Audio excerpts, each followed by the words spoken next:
First item up under proclamations and presentations is a proclamation recognizing Congressman Denny Heck for his outstanding service, dedication, commitment to the city of Lakewood. Congressman Heck, would you please join me at the podium?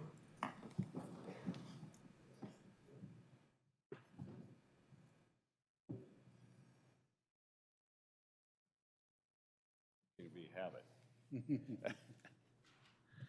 Well, this is indeed a pleasure. We recognize, Congressman, that you receive recognitions from various groups, individuals, and entities from time to time, probably all the time. But this one's special in a couple of ways. One is because we want to say thank you for what you do all the time. We recognize that your job is tough, it's frustrating, sometimes lonely, and that you are wholly dedicated to doing a great job for your constituents. So this formalizes, on behalf of the citizens of Lakewood, a thank you to our congressman from us in the center of the 10th District to you. Secondly, because it's the second time in a week I've got to recognize you. So I'd like to read this proclamation. Whereas Congressman Denny Heck's service to the city of Lakewood has demonstrated the highest level of dedication and excellence, and whereas Congressman Heck's caring leadership and strong vision has facilitated enhanced collaboration between the federal government and the city of Lakewood, and whereas Congressman Heck deserves particular recognition for his efforts in lobbying for defense resources for transportation infrastructure improvements in our region, and whereas Congressman Heck introduced the Creating Opportunities for Military Members to Use Transportation Efficiently Commute Act in order to reform transportation investments, and whereas the 2019 National Defense Authorization Act included a defense community infrastructure program to assist local governments in addressing infrastructure projects located in communities surrounding military bases. And whereas Congressman Heck's ongoing collaboration with the City of Lakewood and the South Sound Military and Community Partnership ensures that our local transportation needs remain a priority at the highest level of government.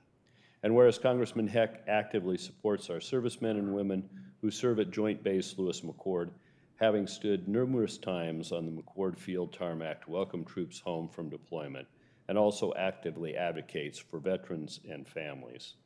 Now, therefore, the City of Lakewood Council hereby recognizes Congressman Denny Heck for his outstanding service, dedication, and commitment to the citizens of Lakewood and our military, and urges all citizens to join us in extending our appreciation for his public service. Proclaimed the 17th day of June, 2019, Don Anderson, Mayor. So thank you very much, Congressman. I get a talk? Briefly. A nationally recognized elected official this close to a microphone has free reign. Can't be denied. Sir. Thank you, Mayor. Most importantly, thank you all very, very much. I am genuinely humbled and deeply appreciative. Thank you. I'm going to say some nice things about you all, and I want you to know I would say them even if you weren't my landlord in this building, because they come from the heart. First of all, Mayor, thank you for acknowledging that Lakewood is actually, in fact, the center of the 10th Congressional District. After redistricting many years ago, there was a mantra picked up in the newspaper that this district was centered in Olympia, where I happen to live, and it's absolutely not true. Lakewood is the center of this congressional district, and in fact, it's the largest town wholly contained within the 10th Congressional District. And I hope that my actions have reflected that I take all of that proportionately seriously. Secondly, I want you to know what a joy it is to work with Lakewood. The mayor is back a few times a year, and when I am here, we meet several times a year on issues of concern, especially as they relate to the proximity to that magnificent military installation to the east of here. I don't know of another municipality in the state of Washington who works so hard to be so proactive in dealing with all the issues that arise from this proximity to anything, let alone a military installation to which 55,000 people per day report to work, and is a crown jewel in our national security crown. You guys do an amazingly good job. And that, frankly, isn't something I say in every community. You do an especially amazing job. So this acknowledgement on your part is special to me too.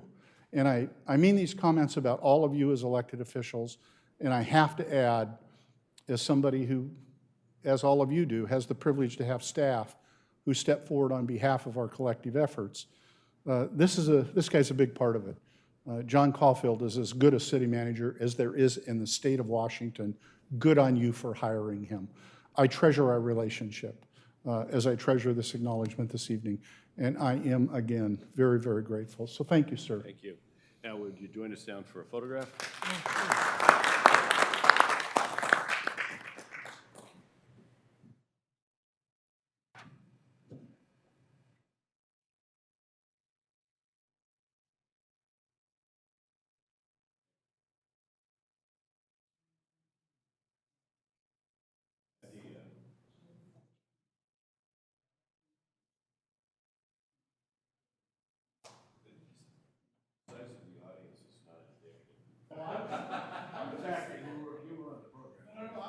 I was just thinking, hey, about as many people show up to their council meetings as they do our hearings. No, it's a reflection of the fact that school's out and there are no current controversies.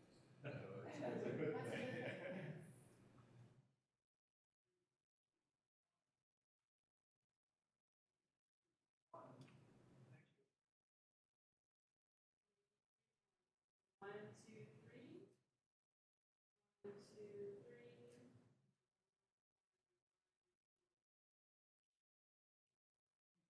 Thanks again, thanks for coming by. Yes, sir, all day. I have office in the building. I don't care.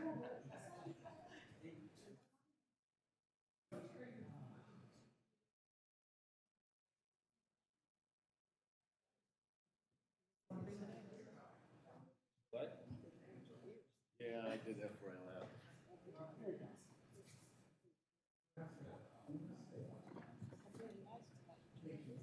Thank you.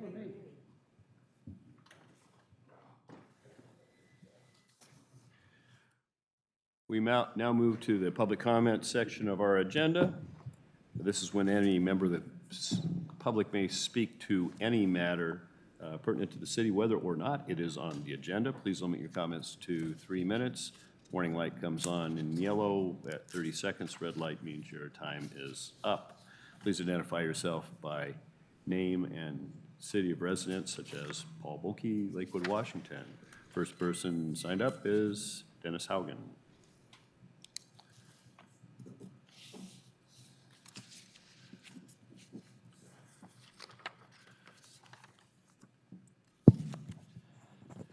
Dennis Haugen, Lakewood, Washington.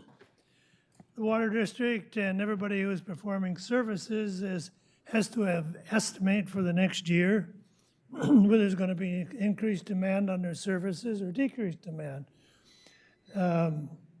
Some things, you know, they just don't have to say anything about.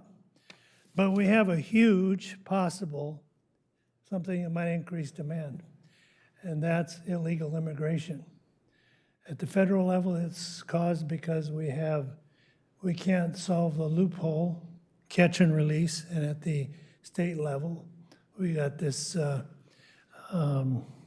outlaw haven law. So if you get overburdened, your services can go back 100 years. Here's a little movie with a few pictures.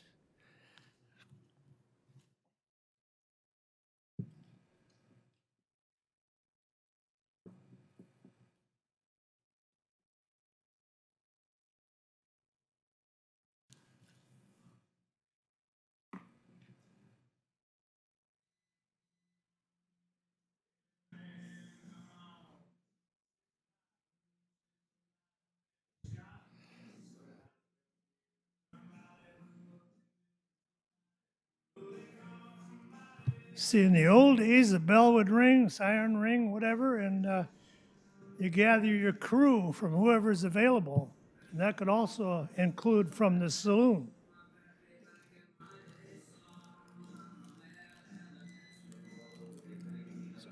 One fire chief, one sheriff. Where do you get your crew? Just whoever's ready. This is where you could be. That's where a lot of people think Seattle is when they talk about Seattle.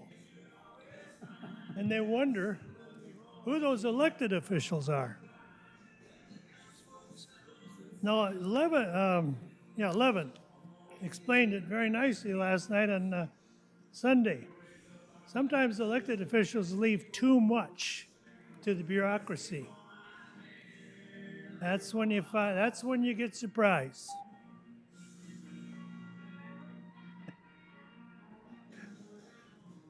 That's what they can be thinking of you. Where are you? I don't hear anybody raising the question. How many people are going to come to this city and put a demand on our services? Better think about it.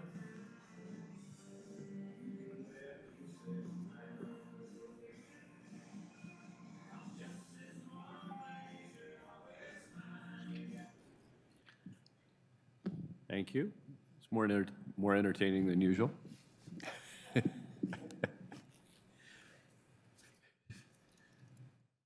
don't see anyone else signed up. Does anyone else wish to speak at public comment? I would note that, point of personal privilege, that when I was young, there was a beer-drinking mule in the extended family. So I always had a warm spot for that. So I declare public comment closed.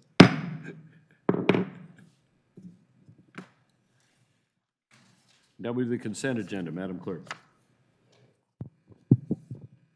A, approval of the minutes of the City Council study session of May 28th, 2019. B, approval of the minutes of the City Council meeting of June 3rd, 2019. C, motion number 2019-36, authorizing the award of a contract to Northwest Cascade, Inc. in the amount of $1,159,407.68 for the construction of the North Thorn Lane Sewer and Road Improvement Project. D, motion number 2019-37, authorizing the award of a contract to Aquatechnics LLC in the amount of $125,000 for the 2019 American Lake Eurasian Water Milfoil Control Project. E, motion number 2019-38, authorizing the execution of an agreement with Site Workshop LLC in the amount of $142,766 to provide design services for the Fort Silicon Park Angle Lane South project. F, items filed in the office of the city clerk. 1, Public Safety Advisory Committee meeting minutes of March 6, 2019. 2, Public Safety Advisory Committee meeting minutes of April 3rd, 2019. 3, Parks and Recreation Advisory Board meeting minutes of April 22nd, 2019. 4, Lakewood Arts Commission meeting minutes of May 6, 2019. 5, Planning Commission meeting minutes of May 15th, 2019. Thank you. Is there any item which any member of the council wishes to have removed from the consent agenda? Hearing none, I entertain a motion. So moved, Mr. Mayor. It's been moved. Sir, it's been moved by Mr. Simpson, seconded by Ms. Moss, that we adopt the consent agenda. Any further discussion? All in favor, please signify by saying aye. Aye. Opposed? Motion carries. Now we move to the regular agenda, unfinished business, motion number 2019-39. Madam Clerk. Motion number 2019-39, authorizing the execution of an agreement with Lakewood Multicultural Coalition in the amount of $2,000 to support community engagement events. Ms. Dodsworth. Good evening, Mayor and City Council. To provide an update, the Lakewood Multicultural Coalition Please. was a vision. Just a second. I want to recognize Mr. Branstetter. Yeah, Mr. Mayor, because I'm an officer on the board of this organization and need to recuse myself from this discussion and vote, so I'll return after. So both Ms. Moss and Mr. Branstetter are recusing themselves from participation in a discussion and voting on motion number 2019-39. get it back, 19 dash, excuse me, 2019-39, because of participation on the board of that organization. Back to Ms. Dodsworth. Okay, thank you. So the vision of creating this organization started back in 2016. Since that time, the Lakewood Multicultural Coalition has worked with partners and had lots of planning meetings and tried to determine how it could implement their mission, which is really to provide support and create cultural diversity in Lakewood. They became a 501c3, and they're ready to kind of get started and get some activities happening. So they've requested $2,000 from the city of Lakewood to help implement their goals. Their goals are to expand and improve community resources, engage with existing community organizations, support cultural events, and cultivate diverse talent and inclusive leadership throughout the community. So they've worked on meeting all of the obligations that an organization would need to meet in order to contract with the city. They're requesting $2,000 to work on some initiatives this summer. There's a scope of work attached to their contract. Okay, I'd entertain a motion. So moved, Mr. Mayor. It's been moved by Mr. Simpson, seconded by Ms. Barth, that we adopt motion number 2019-39. Is there any further discussion? All in favor, please signify by saying aye. Aye. Opposed, nay. Note for the record that there were 4 votes, which constitutes a majority of the quorum and a majority of council. Invite our other council members back to the podium.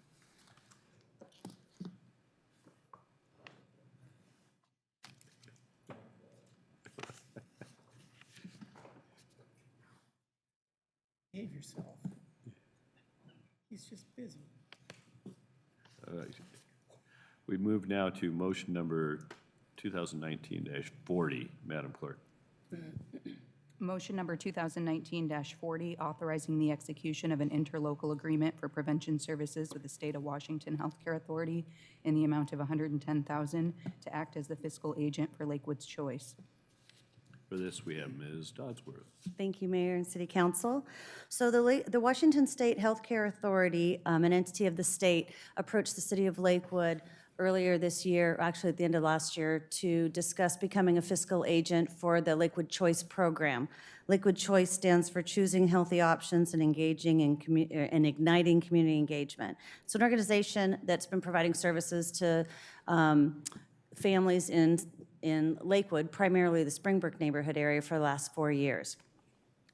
They previously had been fiscal agent, or Pierce County had been their fiscal agent, but based on some changes in that organization, they were looking for a new fiscal agent.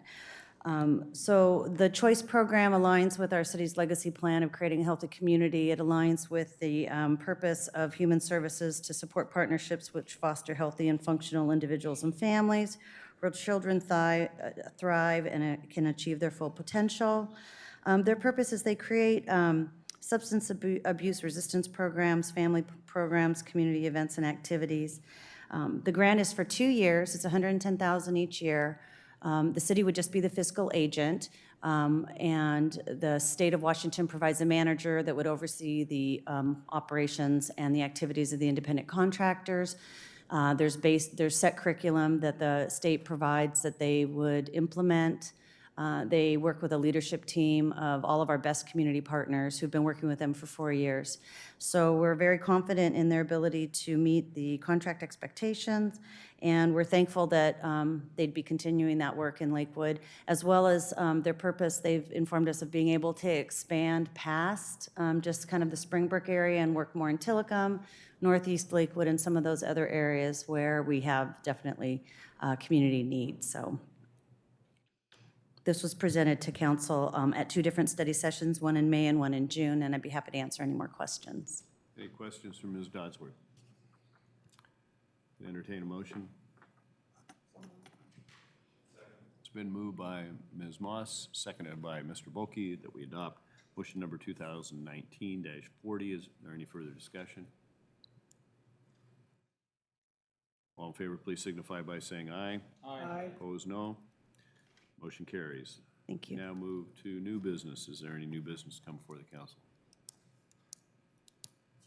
No, Mayor. Now we move to the report by the city manager, Mr. Caulfield. Thank you, Mayor. Good evening, Council. First, I'd like to call up our Public Works Engineering Director, Paul Busich, who would like to give you a briefing on a community meeting, open house that him and his department are going to be hosting next week, or rather, yes, next week regarding Veterans Drive.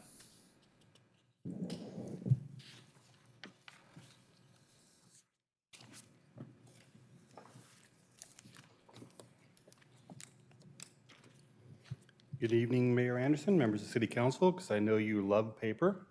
I'm having the city clerk pass out a brief memo along with some visuals, so you have an idea of the nature of the conversations we're going to have with the community and members and businesses along Veterans Drive. On the 26th, we're going to be having an open house, which is more or less a description of some concepts, and then a listening session with property owners along Veterans Drive, businesses, as well as those who live within about 300 feet on either side of Veterans Drive. We've already started the conversations with the businesses down there close to the park, and also with the Parks Director and her staff to make sure we incorporate their questions and concerns into the concepts as they move forward. In the brief memo that you have, you'll see that we have a pretty tight timeline and schedule. The idea is to start talking to the community early and often to get their thoughts and concerns so that we can hit our 30% plans in August, culminating with a bid documents in January of 2020 and construction starting April, going through the rest of next year into December. During the open house, we will be going over a couple of different options. There in the first sheet that shows option A and option B.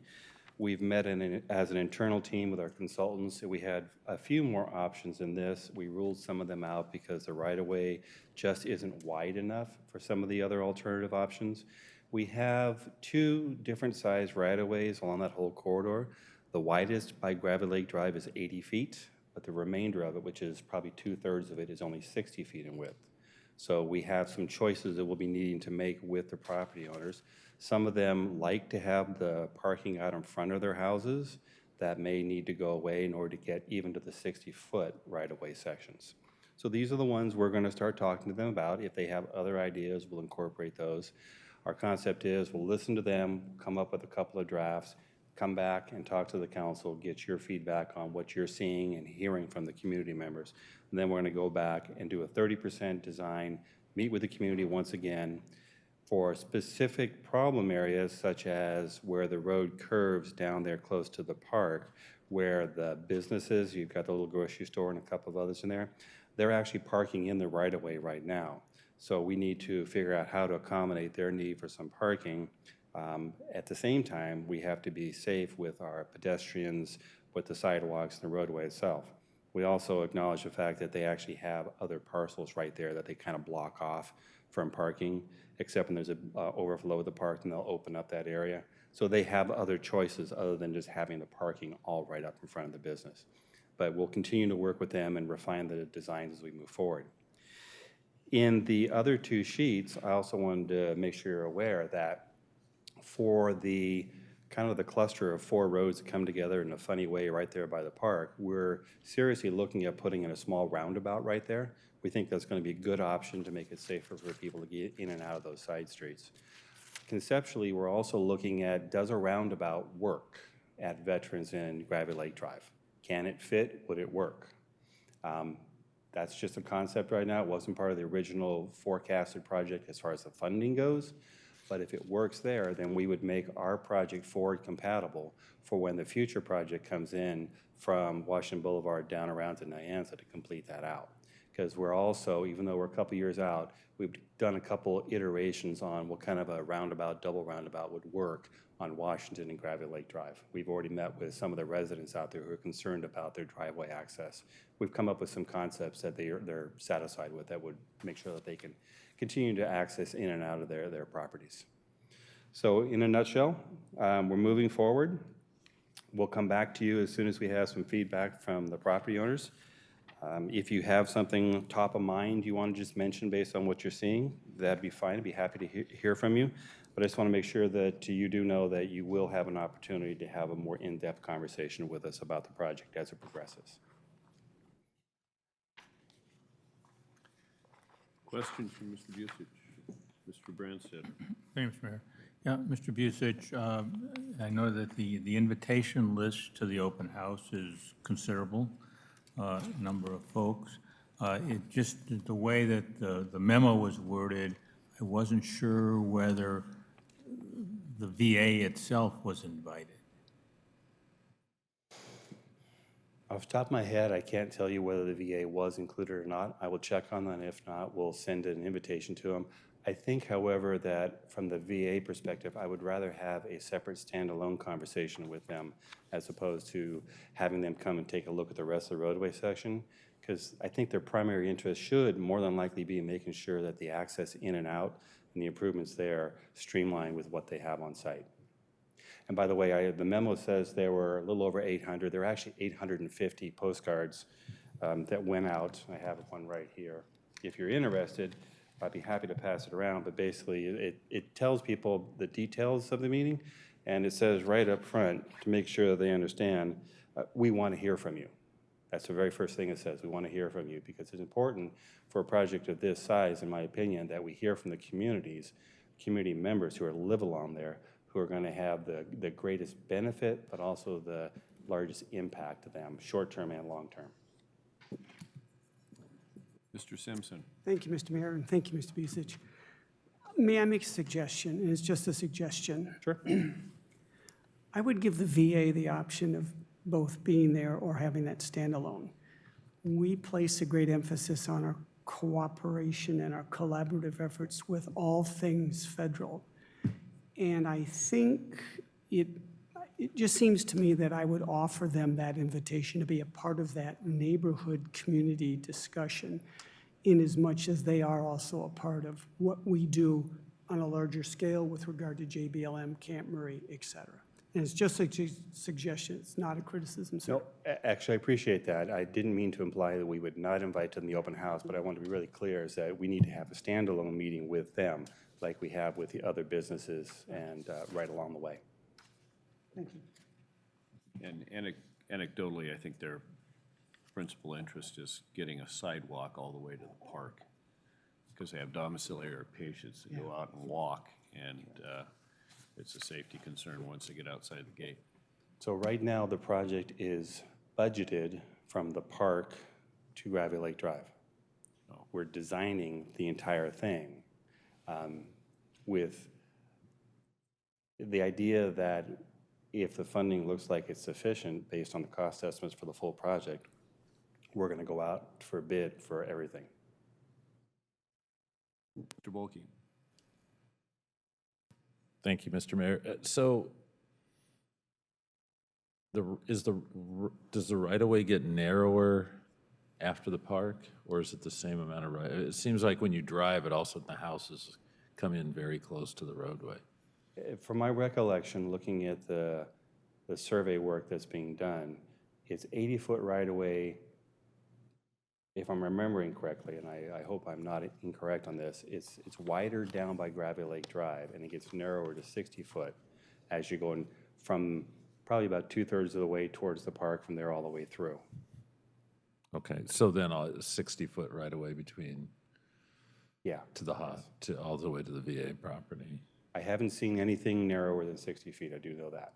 And we're designing this project to fit within available right-of-way. Okay. So the planter strips you're offering, we typically have not done planter strips, so I imagine there'll be a hit. What are the maintenance costs of planter strips like? And I'm guessing we've avoided them in the past because of the cost of maintenance. That's a good question. I would not say that the planter strips were guaranteed because they're at a cost from the right-of-way perspective. So if people want to still have the availability to park behind the sidewalk right up against their property, we can't have both. We've already been talking to the parks maintenance, and they had a similar idea, which is how much they're going to cost us to maintain that and how often do we have to go out there. So we're looking a little more like, I guess you call it xeriscaping, if I pronounce that correctly, where it's rocks, it's more attractive features, where you would use that, and occasionally you'd have the plants and the trees, but beyond that, we're going to try and keep it as low-key as possible on any landscaping that does get installed. Okay. Okay, thank you. Welcome. Any further questions? Well, thank you very much. We look forward to an update.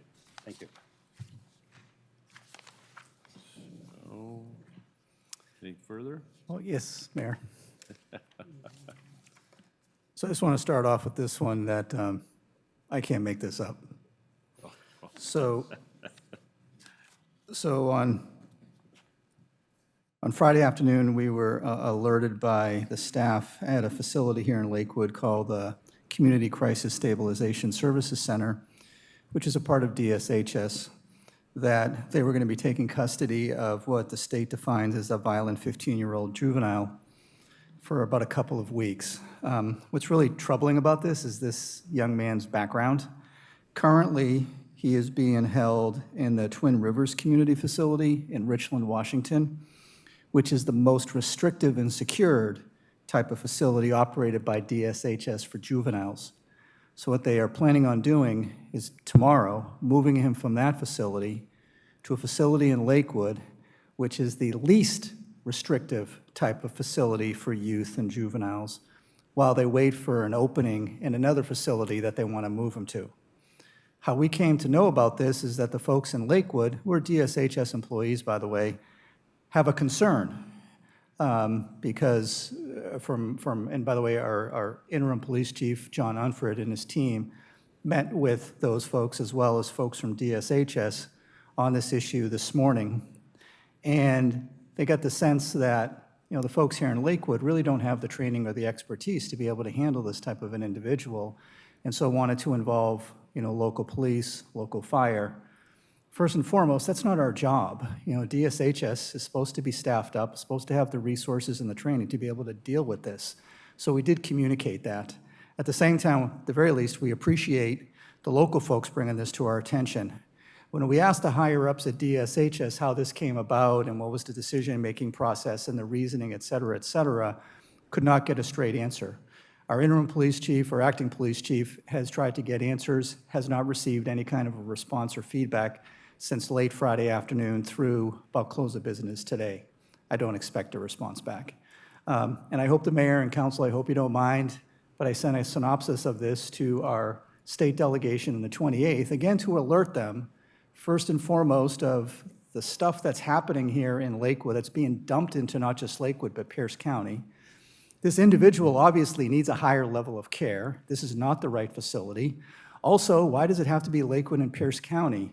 This individual has committed a number of crimes, violent crimes, including trying to stab 5 people in Snohomish, Cowlitz, and Skagit County. Yet, he's coming here to Lakewood and Pierce County. And then, of course, the other issue is just the lack of transparency and openness and us finding out about this at the last minute. Likewise, the agency that's receiving them finding out about this at the last minute. They learned about it on Thursday afternoon, and then we found out on Friday. But I just wanted to alert council to this and to let you know that we have reached out to our state delegation, and perhaps they can try and do something or get some answers or some responses on this. But again, I just wanted to give you a courtesy heads up that this individual will be coming to our community. You know, the silver lining is hopefully he will only be here for 2 or 3 weeks before he is moved back to Eastern Washington into a more restrictive facility in the same area in the Tri-Cities that he is located right now. So that's what we got.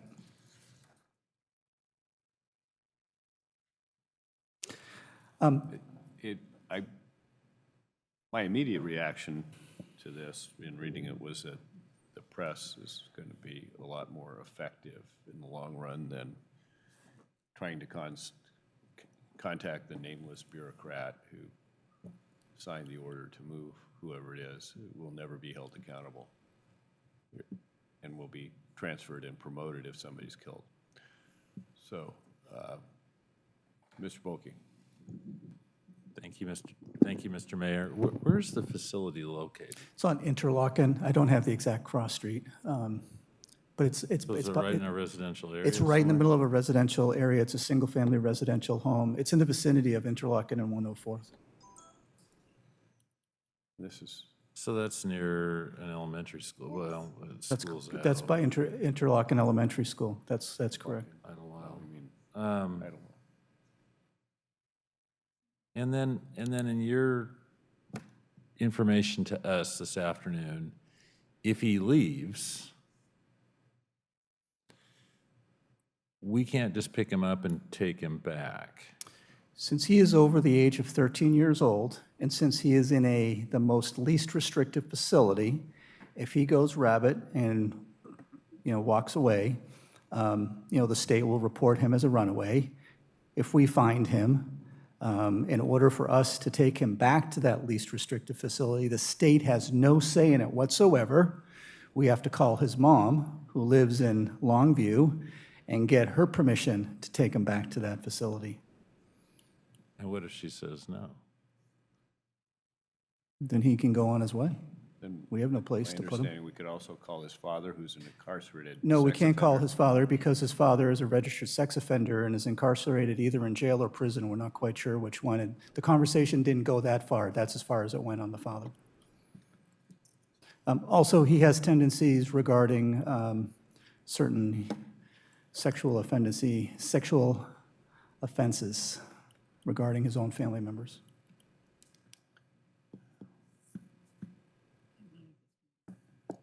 Yeah. And none of his convictions or his court actions are in Pierce County. Again, Cowlitz County, Skagit County, and Snohomish County. So, council members, what do you, Ms. Barth? Thank you, Mr. Mayor. My first reaction when I read the scenario was, why don't we give this to the press? So the same comment that you had. I think that's the most effective way, and I wouldn't be shy about putting it out into the community either. So, I mean, I had one word for it. It's insane. This whole thing is insane. And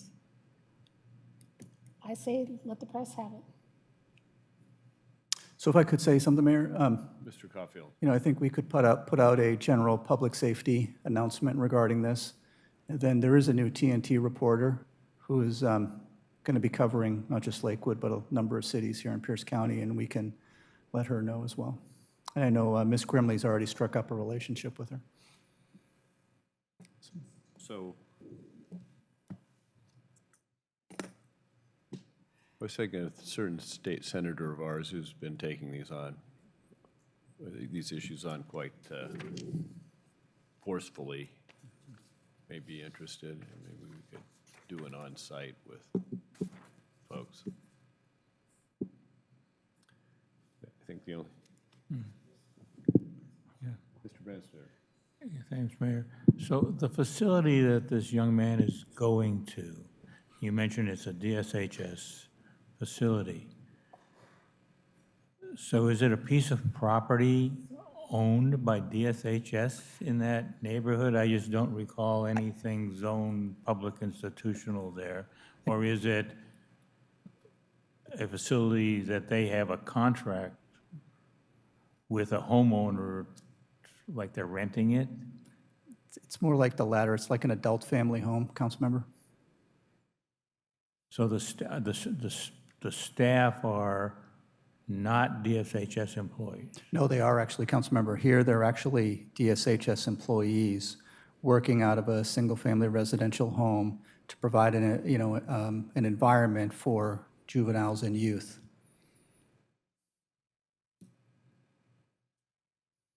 So it's like an adult. And how many such homes are there in the city? My understanding is this is the only one that I'm aware of in Lakewood. I don't think there are. I think this is probably the only one.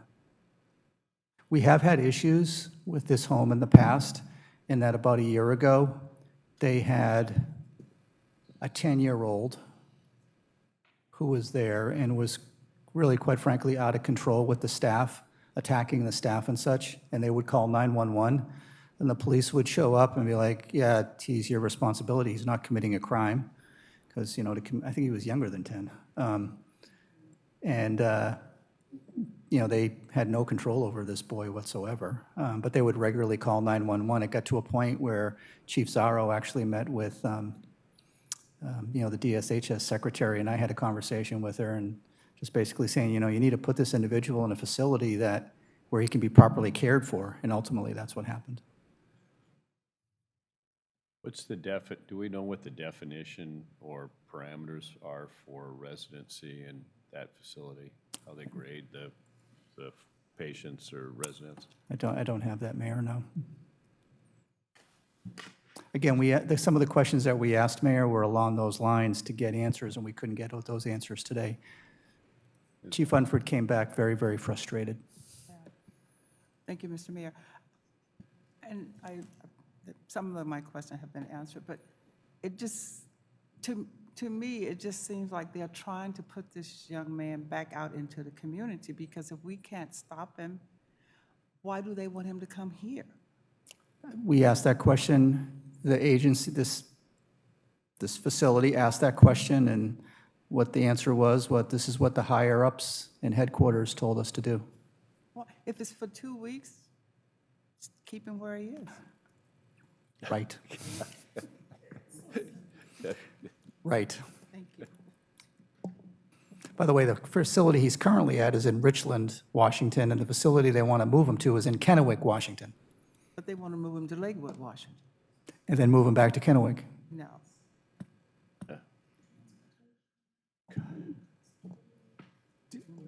John, did you say that this is in the 104th and Idlewild? In that general area, I can try and get you the exact address. You're reading my mind. Do we have an address? Not on my fingertips, I don't, Councilmember. We can try and find. I would like It's in that, that, but it's in that vicinity over there. Okay. Do we have a name? No. Here's Other what I'm than, thinking. other than, yeah, it's a Community Crisis Stabilization Services facility in yeah, Lakewood. Um, If you Google that, it'll come up on DSHS's website. What worries me here is, it's everything that's been discussed, but also, I think this young man is being set up for failure. Because in your letter, it states quite clearly that if he indulges in the behavior that he is noted for, that is a situation that may not end well. And if it doesn't end well, where does that leave not only him, but us? Right. And that's what's bothering me. The cavalier attitude of DSHS is to be expected. But when they start playing what looks to me to be a game of let's move him around, and his life and our city are put on the line, then this is going to a whole new level. So just to let you know, Chief Unford has directed his officers, just to handle, if there's a call for service there, to handle it. Because, the police department's role is criminal, right? So if they're getting called on a housekeeping item because the kid's out of control or whatever, not our issue. Because again, that's going to create tremendous risk and liability for us. That's not our business. That's not our role. That's DSHS's job. Just to play the devil's advocate, and not so much that, just for my own purposes of understanding, say that situation occurs and one of those DSHS employees is injured or worse. He's going to Raynham. He's going to Raynham Hall. He's going to jail. But will that reflect on us? Will that come back on us as a city? If we get a call for service and he has assaulted somebody criminally, he's going to jail. All right, Just like he has in the past for stabbing people, roger that. among other things. Would you like some additional information, since we're sharing? He's looking forward to coming to this least restrictive facility. He can't wait to get here. Now, did he say that? That's our understanding, the way it was communicated this afternoon. Because he knows he's going from a highly secured, restricted facility to it's just like living in one of our homes. And that occurs tomorrow. That's our understanding, Councilmember.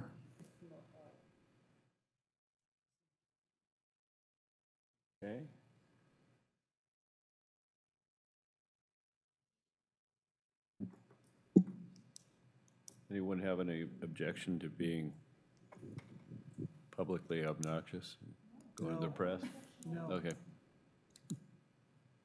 Thank you, Mayor. okay, there we go. Thank you. I'd like to just thank Becky Newton, our Economic Development Manager, for putting on the Developers Forum last week. I thought it was not just very, very well attended, got a lot of positive feedback on it.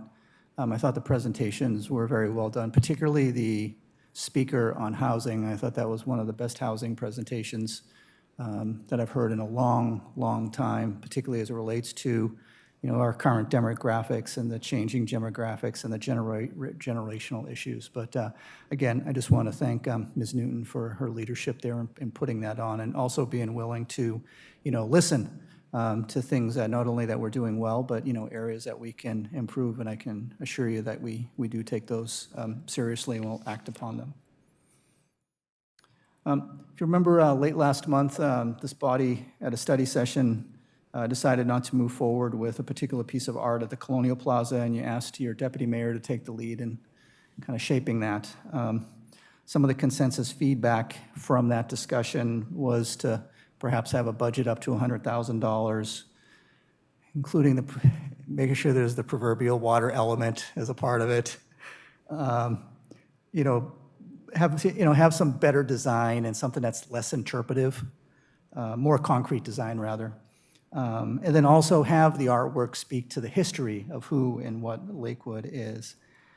And while the council did not select the artist, moving forward and in consultation with the deputy mayor, what our next steps are is we're going to be developing a design contract with Ms. Howard. And the reason being is because overwhelmingly she was the artist of choice by the selection committee. And I think to discount that would be a bit of a disservice to the process. So what we will be doing is, again, entering into a contract with her directly, forming a smaller selection committee. And by the way, if any of you would like to be a part of that, I'm sure the deputy mayor would love to have you. And then work with her to create some options for review and consideration, as well as a timeline. And then ultimately, once there is a preferred alternative, to bring that back to this body, ultimately for your review, consideration, and hopefully action. Now, as we go through this process, if for some reason the selection committee, again, headed up by Deputy Mayor Whalen, somehow doesn't come together, then we can stop the process or just, and then kind of reach out to some different artist and begin the process again. But again, just wanted to give you a heads up that that's what we're going to do. I know the Deputy Mayor's intent is to try and have a piece of art in place by, the grand opening of the Colonial Plaza. So that's why we want to move sooner rather than later on this. So again, just wanted to provide an update to the mayor and the council on that. So before we go too far, you mentioned the Google. So backing up to our problem on Interlochen, I just emailed you a DSHS Community Crisis Stabilization Service fact sheet, which is a misnomer, from 2014, and the budget at that time was about $1.9 million to care for up to 3 children at a time in transition.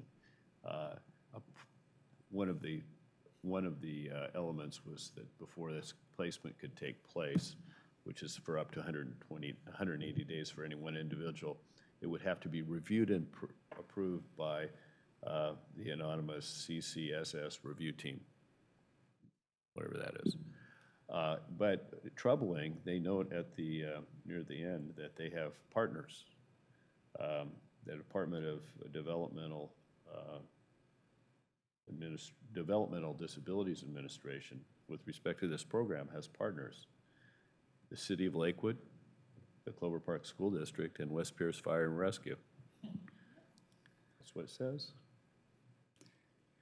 Did they update that after this morning's meeting, Mayor? Because that's who was in attendance.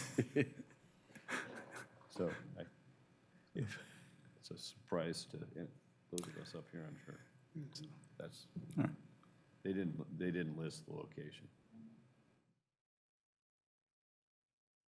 Back to you. Sorry for the No, it's okay. Thank you, Mayor.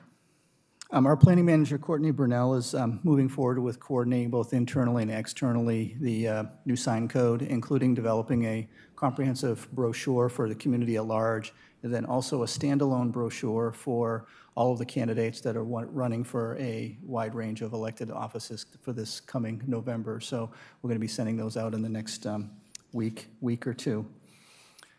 If you might remember, I reported to this body that on April 30th, we entered into an agreement with the City of Fife for the use of their Bearcat by our SRT, our Special Response Team. Also that same month, we actually entered into an agreement with the City of Bonnie Lake to use their armored vehicle, very similar type vehicles. Last week, we learned that the former Metro SWAT agencies, Les Lakewood, are in the process of finalizing an agreement to come together as one team.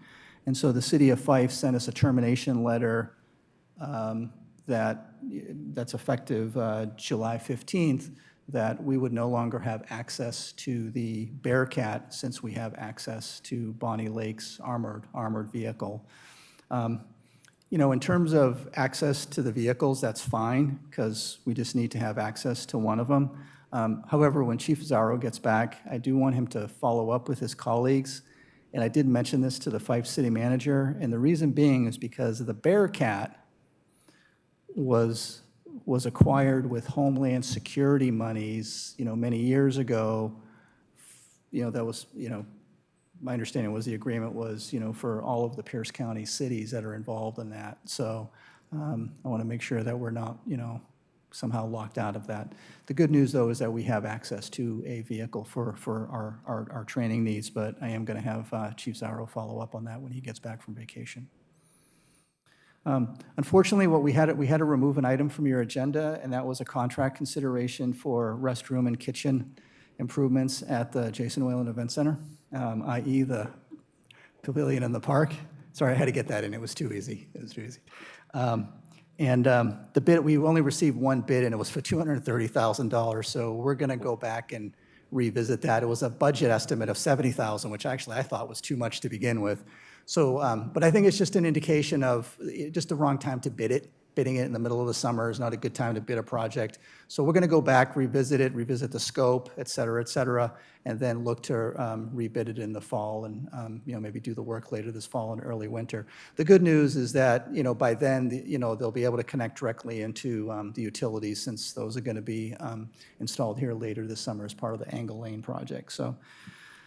Again, just wanted to extend my congratulations to this body for your recognition with the Governor's Smart Communities Award for our downtown sub-area plan. And so the governor officially announced that on Friday afternoon. It's our understanding that the state would like to recognize this body and the city at some kind of a future event, so we'll keep you posted on that.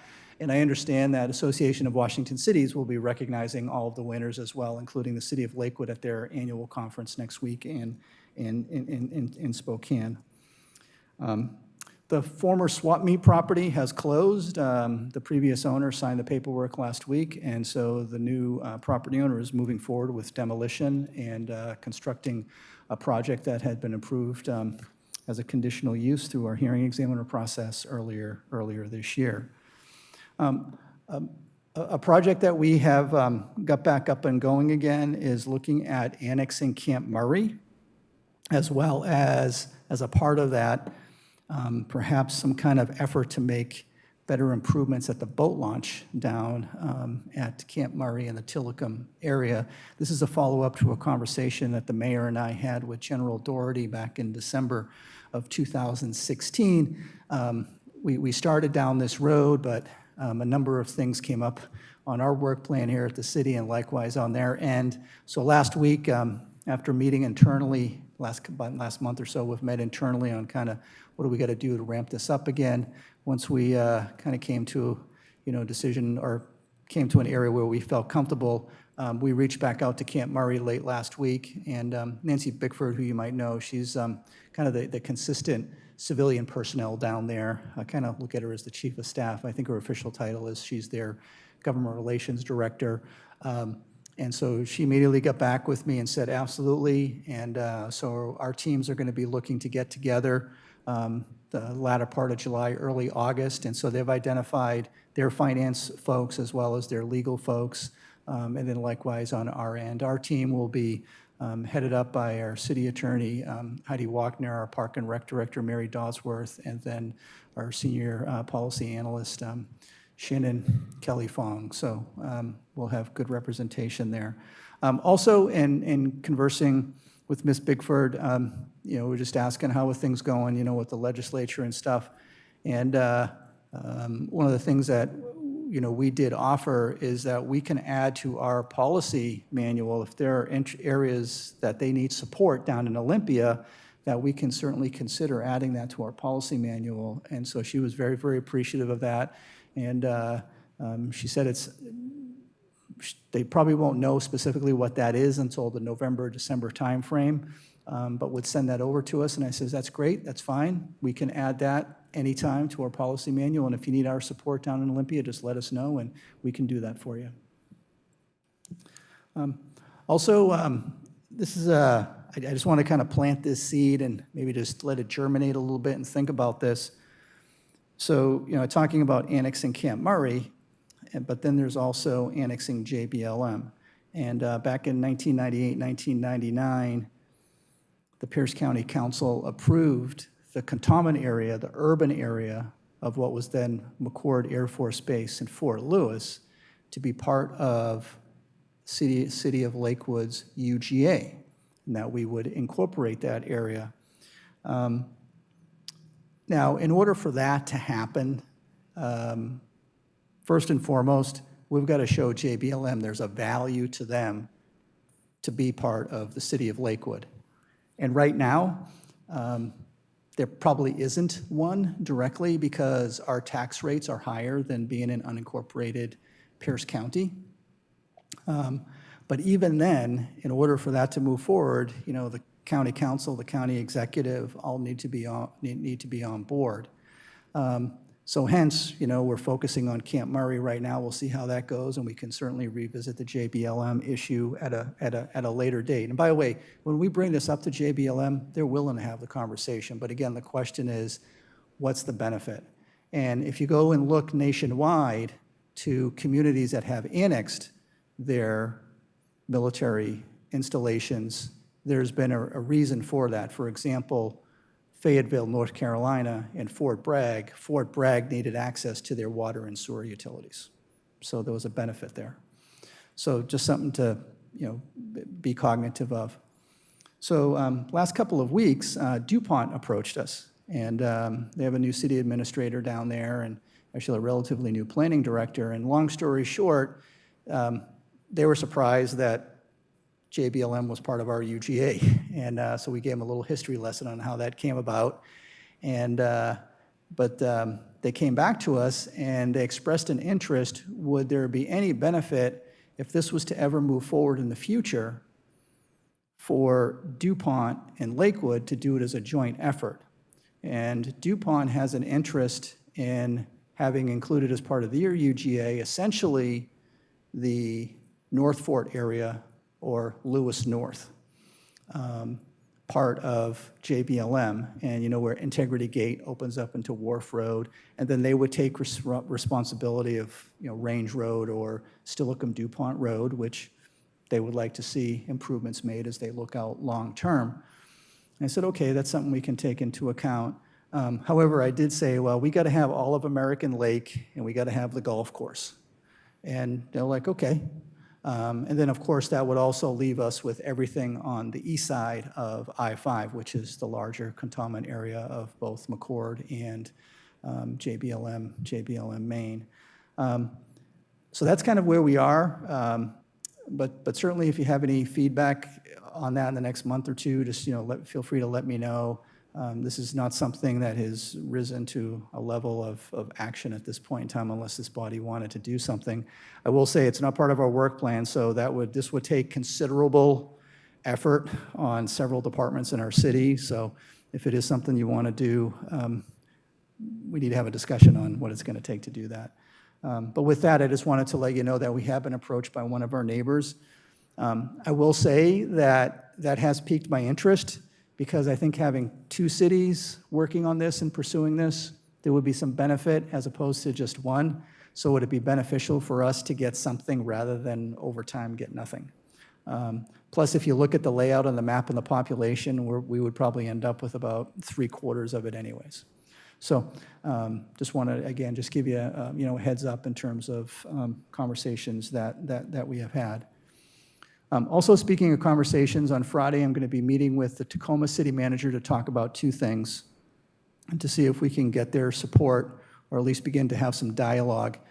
The first is we understand, Mr. Buer reported to me that the CEO of Western State Hospital recently made a presentation to the City of Tacoma Council, and he was inundated with a number of questions of which he had no answers to because he's not the decision maker, and a lot of times he just doesn't know. For example, when people are released from Western State Hospital, who and why make those decisions? He doesn't make those decisions, and we learned that, by the way, in the Butterfield case, when Cheryl Strange was the CEO, because she was as in the dark as we were when that whole thing was going on. So I want to follow up with the city manager on that and see if there's, because it sounds like they too have concerns of folks who are being released from Western State or from state facilities into their city. The other area that I'd like to see maybe at the very least our Public Works Department commits on is the I-5 corridor. So during the last legislative session, Senator Hobbs introduced a transportation package. And without focusing on the funding side, I want to put that aside, the project side. One of the projects that was included in there was to add a 5th lane or create an HOV lane from essentially 38th, where the current construction projects in downtown Tacoma ends, all the way down to Thorn Lane. Right now, that's 4 lanes. That's 4 lanes that go into 3 lanes. However, in the very near future, that's going to be 4 lanes that goes into 4 lanes all the way down to Mounts Road. So the concern is twofold. Number one is they want to do it what I would define kind of on the cheap. They want to go with the least costly option, because they did a study back in 2016 and 17. And the least costly option is just to really repaint it. I think they'll replace a couple of bridges, but essentially repaint it and squeeze in an HOV lane down to Thorn Lane. So right now it goes from 4 to 3. Very soon it's going to go 4 to 4. But if this project was to ever go through, now we're back to 5 to 4. And so we're recreating the same problem that we're trying to currently solve right now.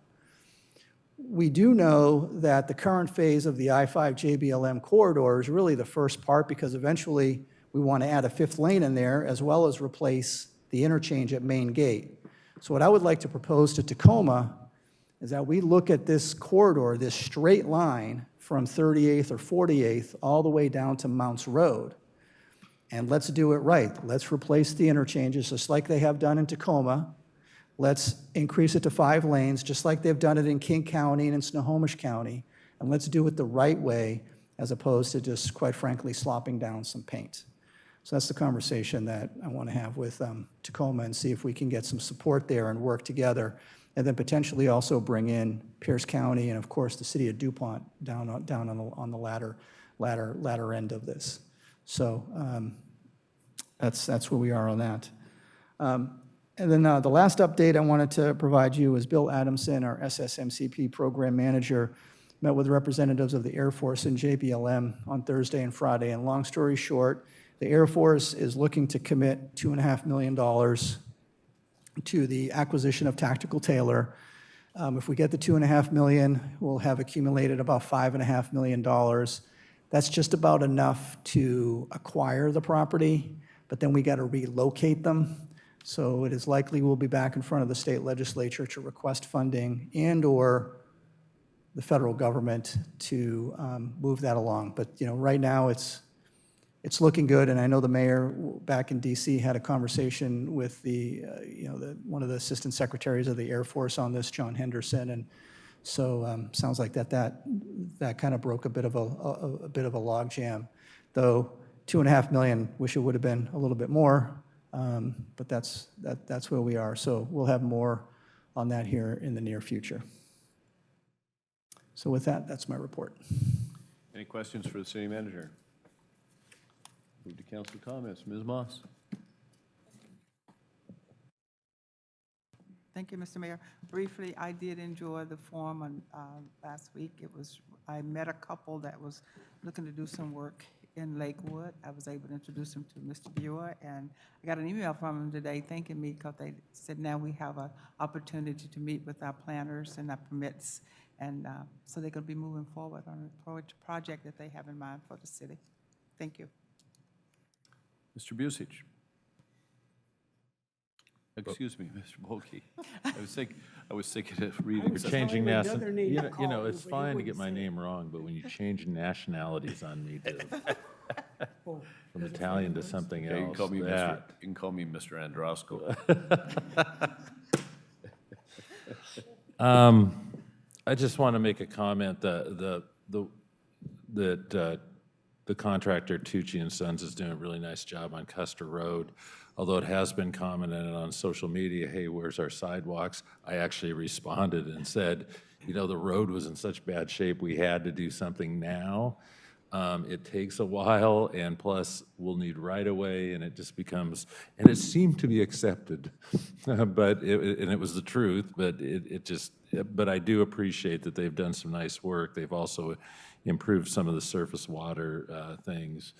So during the winter time, when they get a lot of water in there, I think it'll be much nicer. There's still work to be done, clearly, and but they have done a nice job, and they've worked very, very quickly, given the circumstance. They've gotten a lot of good weather, which is good, but nice professional job. And, you know, the traffic was an issue, and we'll learn from it, because when we start working on Steilacoom, it'll be as bad or worse, so.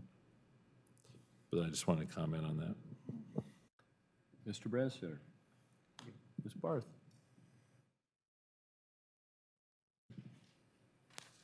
Thank you, Mr. Mayor. I attended the Builder Forum on last Thursday. My compliments to Becky Newton and staff. It was perfect. It was a great event, well-received, and I heard lots of good comments, so please extend my thank you to them. I just have to say one more time, I'm appalled by the action of DSHS.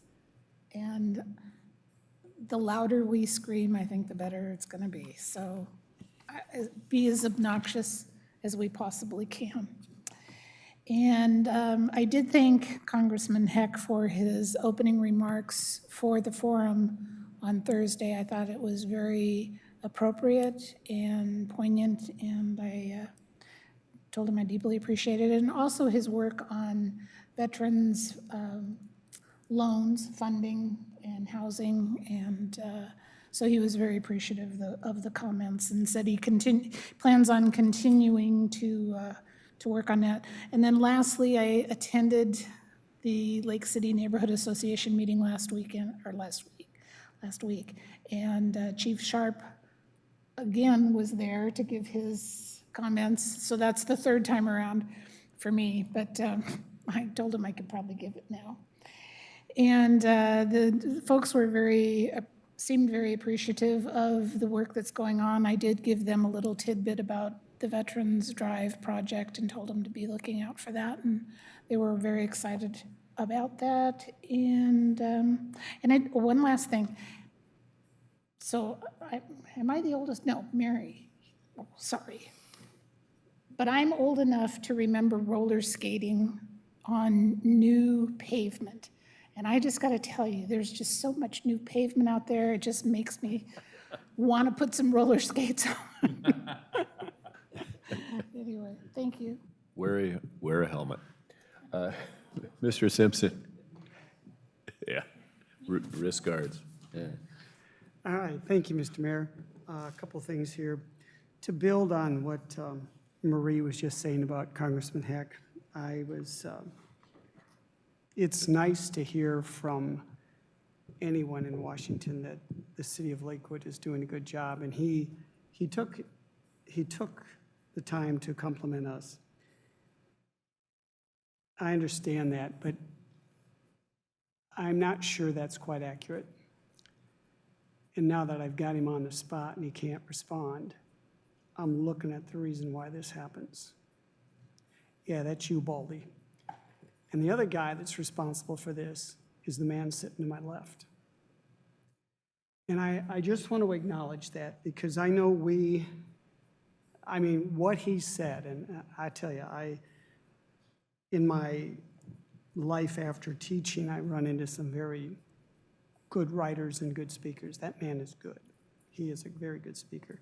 And he was very complimentary to all of us, but I would feel somewhat disingenuous if I didn't compliment both the city manager and the mayor for the work they do in putting this city where it is. Secondly, speaking of the mayor, oh, you figure prominently in my comments tonight. A couple of weeks ago, we had a discussion about Ray Evans. And the mayor, as he's wont to do, went on his Google and looked up Douglas Monroe, which I turned in a story on this morning that will run nationwide on July 27th, which is the, I took that story, took that idea, and he is the only Coast Guardsman to have been a recipient of the Medal of Honor. And he is the only non-Marine to have a star in the Marine Corps' Hall of Fame. And so I mentioned Ray Evans. I had to struggle with how do I drag Lakewood into this. I didn't do that. I didn't do it because it's not about us. But I wanted to say something to you that, to you, and you're next on I got another one for you, that story, I acted on that and wrote that. And then last, Mr. Mayor, you see the sun's still out, wind's blowing, you say we go fly a kite. Yeah. All right, and that's all I got to say. Okay. I would note that city manager had circulated the after-action report by the visiting deputy garrison commander, Kevin, and now his last name's escaping me, which, if you read it in detail, you will see it compliments Lakewood as being the most military-friendly, collaborative city that he has seen in his 30-plus years of combined military and federal service. He attributes that to teamwork. I'd go with that.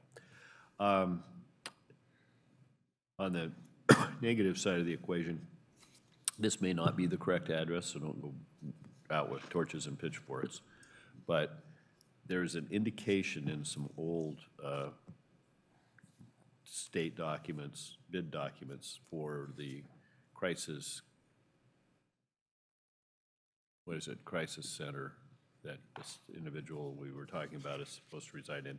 That's 10502 Interlochen Drive, Southwest. It's right along the drag there. And it's a house, a 1950 house that was remodeled and expanded. The interesting thing that also popped up was that it was for sale last year, and it indicated that it was, quote, released to a financially strong tenant, end quote, for $3,400 a month. And it was sold with they were attempting to sell it with a tenant in place, said don't bother the tenants. So that all kind of validates it. And there was a trustee's deed issued to First Interstate Bank in October of last year. So it was foreclosed. So it's on the assessor's rolls right now as bank-owned property, which would mean in normal bank practice that it would be there maybe on a month-to-month tenancy. So the pressure point there maybe actually be the bank. What? Yeah, we'll buy it from the bank. Last week, as indicated, I was on the road for 8 days until about 11 o'clock last night. Started out in Washington DC at the Association of Defense Communities meeting at no expense to City of Lakewood, but with alternating hats on. And one of the meetings arranged was with Assistant Secretary Henderson, as indicated, who is the Air Force Assistant Secretary for Installations, Energy, and Environment. They continue to acknowledge that the clear zone is an Air Force fiscal responsibility, because they know that somebody made a mistake and signed a letter some years ago to that effect in the joint basing process. Positive in that it was, the purpose of the meeting was really focused on making sure this didn't get shoved to the back burner between now and the end of the fiscal year, when they might have some O&M money available. And here where we have a REPI match and some state money and the like, it just seems like a great leverage and a relatively small amount. If you don't recall, he's very familiar with JBLM. He was, for a brief time, General Lanza's EXO. And in fact, when I went this time and said hello, he asked me, how's Steve Lanza doing? So, because he recalled that he was my neighbor. So I think we've got somebody there for the midterm at least that's favorably disposed, and he passed the word on to the 4 staffers that came with him to check on the meeting with Lakewood next week, make sure that I know what's going on. So always a good thing. I then was called on to present one of six, the Association of Defense Communities gave out 6 annual awards, complete with videos and the like. There's about 700 people at the conference, 2 to congressional members. One of those was to Congressman Heck on the DSIP program. And because of votes that were taking place, he was one of the 2 people who couldn't come and actually be present for their award. And so I was drafted to go along with a board member and a photographer. I just got some pictures today.